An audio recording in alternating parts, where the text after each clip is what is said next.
استمتع بالعيد وخس بدون حرمان. نصائح ذكية وبسيطة لخسارة الوزن بالعيد. مهم جدا نفتكر، هي الإرادة اللي بتتحكم فينا ولا احنا اللي بنتحكم في الإرادة؟ أعتقد كده.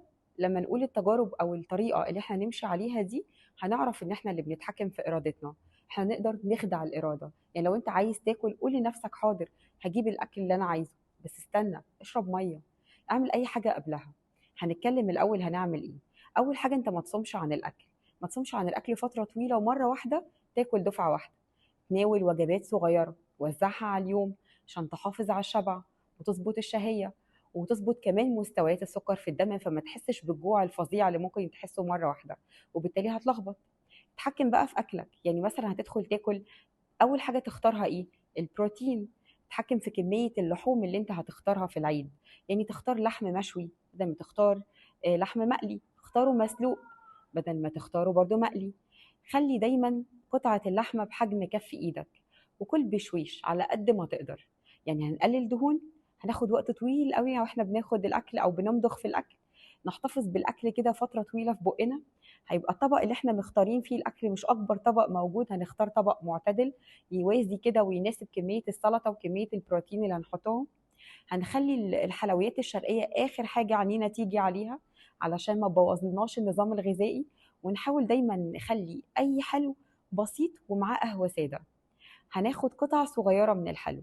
حتى واحنا بس بنجهز طبق السلطة، نختار دايما الخضار أو السلطة الغنية بالألياف علشان نوصل لدرجة شبع عالية.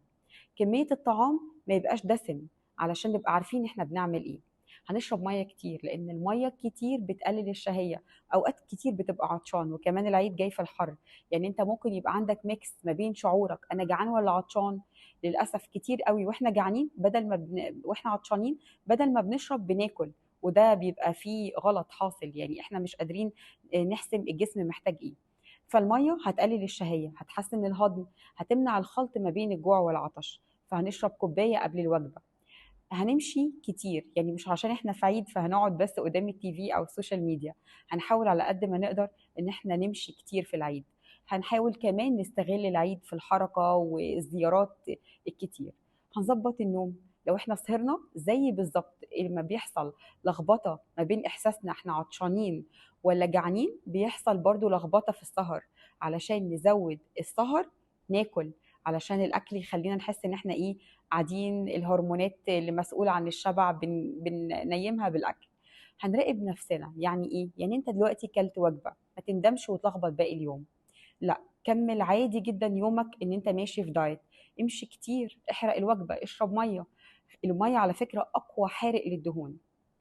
عموما ما تحبطش نفسك واستمتع بالعيد. كل اللي مطلوب منك بس ان انت دايما تتحكم في ارادتك. يعني تعمل ماسك لاحتياجاتك من الاكل عن طريق الميه. اشغل نفسك بهوايات كتير. خلي دايما كلام وقتك مقضيه في استمتاع بحاجات غير الاكل. متع نفسك بالسلطه، متع نفسك بالميه. كل بروتينك واستمتع بالعيد من غير ما تعكنن على نفسك في عزايم. وخلي دايما الفاكهه هي الحلو بتاعك. وان شاء الله عيد سعيد، وكل سنه وانتم طيبين. مش تنسوا الاشتراك في القناة، ودايما هيوصلكم كل جديد والحلقات كاملة إن شاء الله.